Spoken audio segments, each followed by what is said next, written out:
question. Alors, est-ce qu'il n'y a pas personne parmi vous qui peut répondre à cette question? Pourquoi? Ok. Il y a une personne là-bas qui peut répondre à cette question, ok? Parce que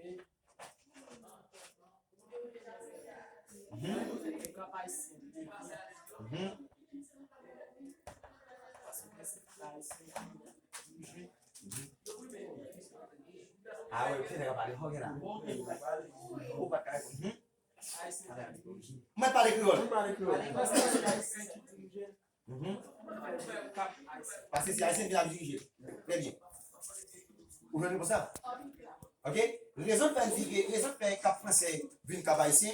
Les deux pour français, on est cap français. Et les deux pour haïtien, on est cap haïtien. Très bien. Et Chachilo. Ah, ok, bonne question. Chachilo, bonne question. Je vais aller là. qui a tiré sur la mort. Qui a tiré sur lui. Attends, je sais. Qui a tiré sur le capot à la mort. Qui est attiré sur Capois la mort? Alors, il y a plusieurs coups de canon sur Capois la mort, mais on n'arrivait pas à trouver ce qui a tiré sur le nom de la personne qui a tiré sur Capois la mort. C'est-à-dire, c'est la foule. On dit de préférence, c'est la foule qui tirait. C'est tout le monde qui va arriver à identifier ce qui a tiré. Il s'est dérivé pour cheval, il s'est dérivé pour un coup de canon. Et il s'est bonné dans tête, il s'est arrivé pour un coup de canon. Il a tiré canon, un coup de canon, il a tiré bonné dans tête, parce que ça va pas saint, ça va être mystique. Ok, ça va pas saint. Alors pour pour canon passer pour bonné dans la galerie. Allez, ça va pas saint. Ok, pas de bon monde exact. Ne pas arriver constater qui est tiré sur ce foule là. C'est même gens. Par exemple, non zone, si nous prenons le cas de la mort qui est monté tué devant le commissariat. Au pape Jean qui arrive et dit qui est-ce qui a tué la population? C'est la population, mais pendant que la population fait bien, non? Il y a un grand monde qui fait crime. Mais c'est la population. C'est-à-dire la population était présente. Le moment du fait, mais sans doute on dit c'est la population. D'abord, l'autre question de nous. Pourquoi les drapeaux vénézuéliens associent à Jacmel? Ah bon, c'est une bien belle question. Oh. Et pourquoi le drapeau vénézuélien a cousu? C'est pas à cousu, sinon à cousu. Lorsque cette consonne se trouve entre deux voyelles, et ça se prononce comme la lettre Z. Très bien. Pourquoi le drapeau vénézuélien a cousu à Jacmel? C'est parce que il y avait pas mal des révolutionnaires haïtiens qui ont aidé le Venezuela à prendre leur indépendance. C'est parce que mon paquet révolutionnaire haïtien qui ont aidé le Venezuela à prendre l'indépendance. Pour montrer que vous remet les haïtiens, pour montrer que y a félicité au vin coup de drapeau à Jacques. Autre question. Pierre, le cousin et d'où vient le mot anthropologie. Allez. Et le mot anthropologie, d'où vient le mot anthropologie? Nous disons que anthropologie, c'est-à-dire c'est la science même qui étudie l'homme. C'est-à-dire, on ne peut pas parler de l'homme en dehors de l'anthropologie. C'est-à-dire, l'homme ne peut pas exister sans l'anthropologie. Mais le deuxième volet de ta question, c'est le pouce de Toussaint Louverture. Et je ne me rappelle pas le pouce de Toussaint Louverture. Mais s'il y a parmi vous qui connaît normalement le pouce de Toussaint Louverture, il faut essayer de la cracher. Il faut essayer de la dire.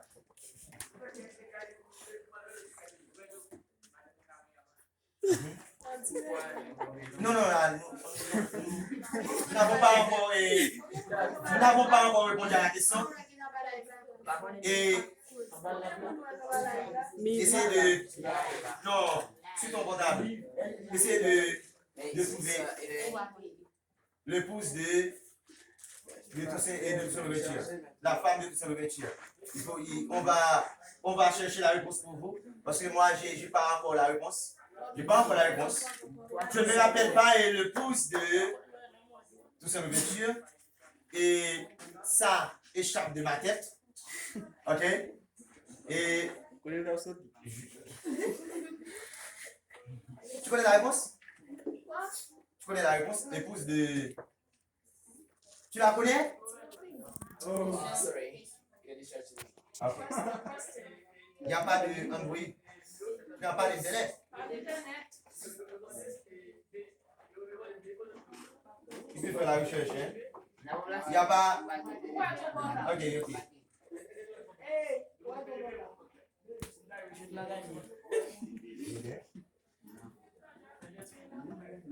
Ok, et je dois faire la recherche pour vous, alors je ne me rappelle pas l'épouse de Toussaint Louverture. Ok. Pas d'autres questions.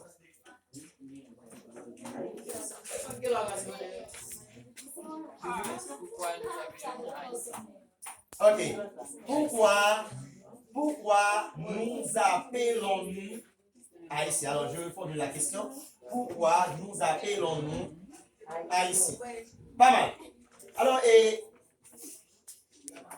pour que nous puissions appeler Haïtiens, eh bien, il nous faut d'abord prendre l'indépendance. Mais avant tout, il y avait un premier groupe d'hommes vivant sur cette terre, appelé les Arabes. Mais il y avait aussi les Caraïbes, il y avait aussi les Cibonais sur cette terre. Alors, et la question qui nous pousse à appeler Haïtiens, c'est parce que c'est la langue. C'est-à-dire, la langue, c'est la culture principale du peuple. La langue, c'est la culture principale du peuple. C'est à partir de la langue, c'est à partir du créole même. Ok? Les premiers habitants d'Haïti ne parlaient pas dans le créole. Quelle langue parlaient les premiers habitants d'Haïti? Quelle langue parlaient les premiers habitants d'Haïti? Maporit. Okay, c'est la langue parlée des premiers habitants d'Haïti. Il y a autre langue aussi. À la pâche. Il y a aussi. Govit. Alors, Govit, c'est la langue commerciale.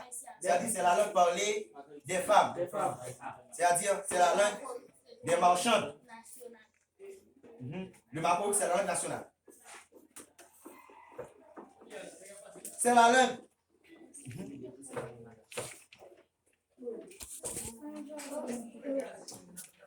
Pourquoi Gara? Pourquoi Gara tirait en premier sur Dessalines? Pas mal. Et alors, dans une foule, il faut qu'il y ait une personne qui commence à démarrer. Il faut qu'il y ait une personne qui commence à se démarrer. Eh bien, écoutez, et après avoir tourné, après avoir fait le tour dans le sud, alors on peut parler de Dessalines.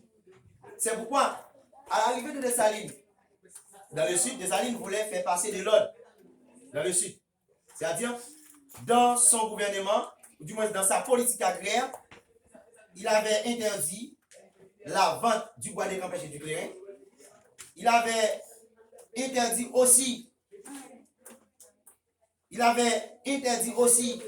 pour que les habitants dans des zones provinciales n'allaient pas habiter dans la capitale.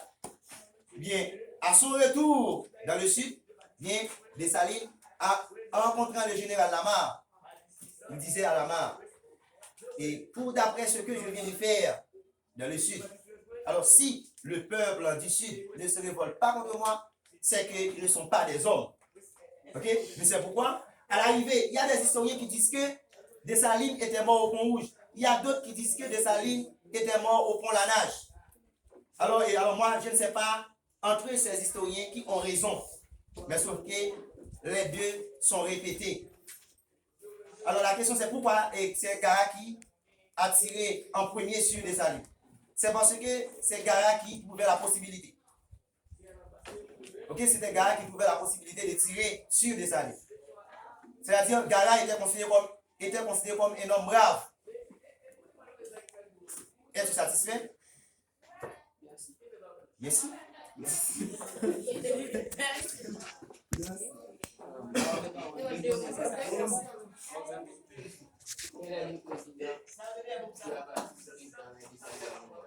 Quel est le président qui a participé dans la Deuxième Guerre mondiale? La deuxième Guerre mondiale. Alors, c'est une guerre qui est datée de 1839 à 1939 à 1945. Mais, alors moi, je dois reformuler la question. Et je ne suis pas dans votre idée, mais je pense à ce que tu peux dire. Et tu peux dire que, comment s'appelle le premier président d'Haïti qui a participé à la Deuxième Guerre mondiale? C'est la question. C'est la question. Alors, il y avait plusieurs présidents. C'est-à-dire, il y a ce qu'on appelle le suffrage universel. Ok? Il y avait, par exemple, si on prend le cas de Dumassé estimé, ok? Si on prend le cas de Dumassé estimé, de 1941 à 1946, tandis que la Deuxième Guerre mondiale a commencé de 1939 à 1945 après la création de l'ONU. Mais là, c'est-à-dire qu'il y avait plusieurs présidents. Nous prenons comme exemple Dumassé estimé. Il y avait plusieurs présidents. Ok, c'est-à-dire, en ce qui a trait au suffrage universel, le président doit être élu pour combien? Pour 5 ans. Ok, pour 5 ans. Mais il y avait des présidents totalitaires. Il y avait des présidents autoritaires. Alors, lorsqu'on parle de président totalitaire, président autoritaire, c'est-à-dire, ce sont des présidents qui détiennent le pouvoir entre ses mains. Ok, les pouvoirs, par exemple, si on prend les cas du Boyer, c'est le président qui a passé 25 ans au pouvoir. Il y a aussi des présidents qui ont passé seulement 1 an au pouvoir. Il y a aussi 6 mois aussi. C'est-à-dire, c'est pourquoi il y avait des historiens qui disent que l'indépendance haïtienne a été prise dans des conditions chaotiques, c'est-à-dire dans des conditions difficiles.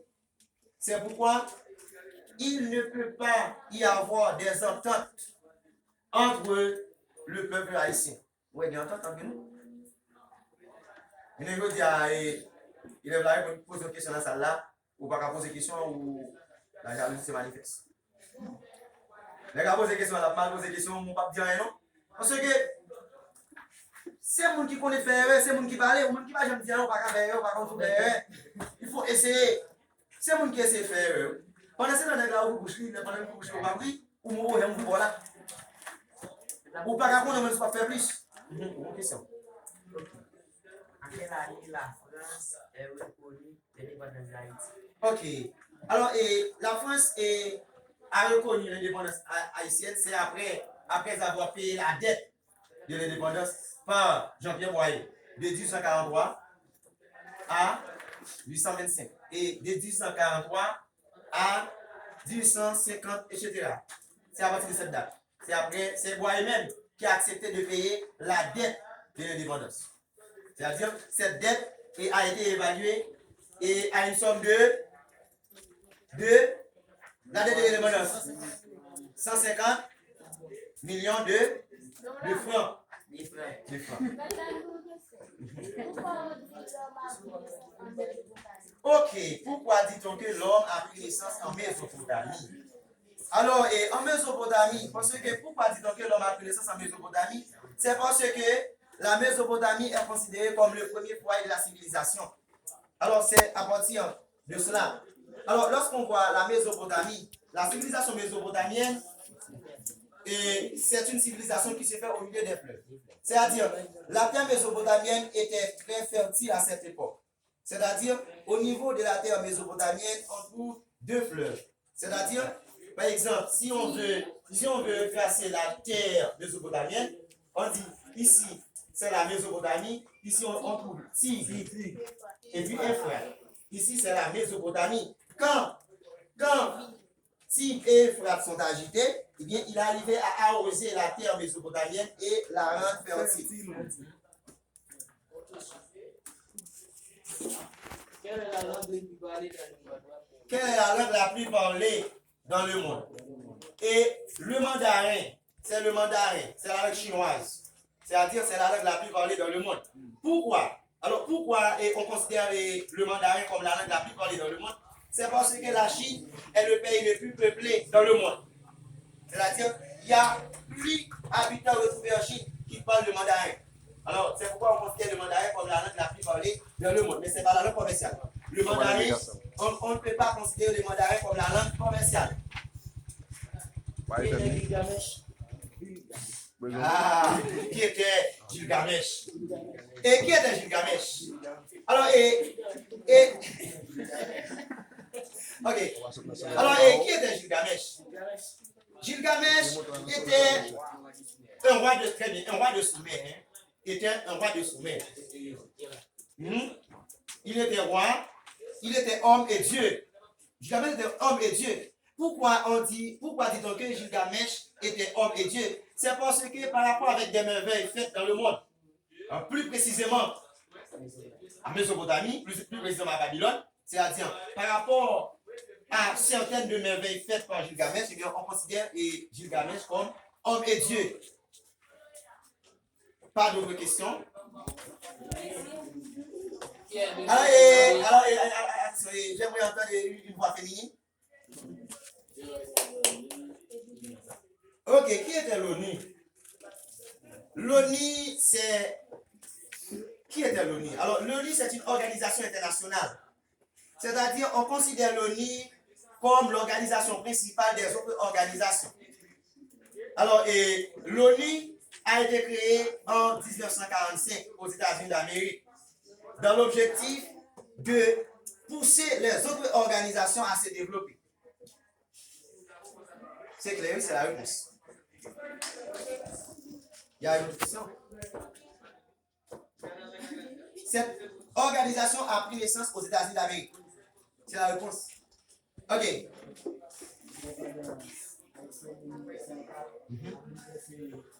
A bouleversé. Et l'indépendance haïtienne le 1er janvier 1904 n'a pas bouleversé le monde. Et essayez de reformuler la question. Non, mais l'indépendance haïtienne le 1er janvier 1904 n'a pas bouleversé le monde. A bouleversé Haïti ou bien le monde? Cette indépendance n'a pas bouleversé le monde. Cette indépendance a provoqué de grandes crises.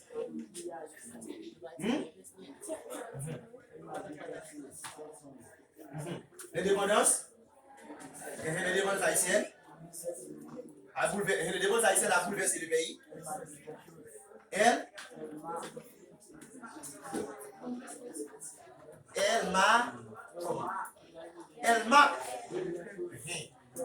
Elle marque deux grandes choses. Ok, alors, l'indépendance haïtienne a bouleversé le pays. Elle marque deux grandes choses. Quelles sont ces deux grandes choses? Premièrement, il y a ce qu'on appelle l'insécurité dans le pays. Et deuxièmement, il y a l'insécurité dans le pays. Ce n'est pas seulement après l'indépendance que nous avons l'insécurité dans le pays. Ce n'est pas seulement après l'indépendance. De même avant l'indépendance. Mais ainsi de suite, après l'indépendance, nous avons toujours l'insécurité dans le pays. C'est la première chose. Il y avait aussi manquement. Il y avait aussi manquement et sur le plan économique. Il y avait sur le plan éducatif. Alors, ce sont deux choses primordiales dans l'indépendance haïtienne. Pas de question. Okay.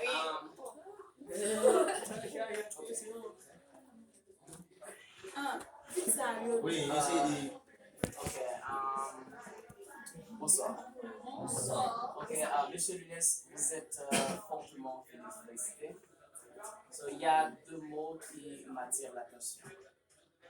Le premier mot, c'est pont de la nage, et le second, c'est pont rouge. Est-ce qu'il y a vraiment une grande différence entre le pont rouge et le pont de la nage? Est-ce que vous êtes en mesure de m'expliquer ça? Pas mal. D'accord. Alors, pour répondre à cette interrogation, ça demande une réflexion.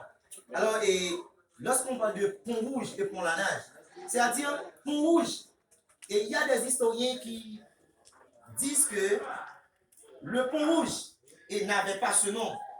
Dans un premier temps, il est appelé le pont la nage. C'est pourquoi il y a des historiens qui disent que c'est après avoir fait écouler le sang de Dessalines sur ce pont, et ce pont prenait ce nom. C'est après avoir fait écouler le sang de l'empereur. Ok? Ce pont prenait ce nom, le pont rouge. C'est-à-dire, on peut répondre pour dire que le pont rouge, c'est l'ancien, et le pont rouge, c'est le nouveau nom du pont la nage. En termes de conclusion. Cette question, tu as une question? D'accord. En quelle année l'homme a pris naissance en Mésopotamie? En quelle année? Alors, nous ne pouvons pas dire en quelle année, mais nous pouvons aller exactement dans l'ère géologique. Ère géologique, nous avons ère primaire, ère secondaire, ère tertiaire et ère quaternaire. Alors, l'homme apparaît dans l'ère quaternaire, c'est-à-dire dans la dernière ère. Ok? C'est à partir de cette ère. Alors,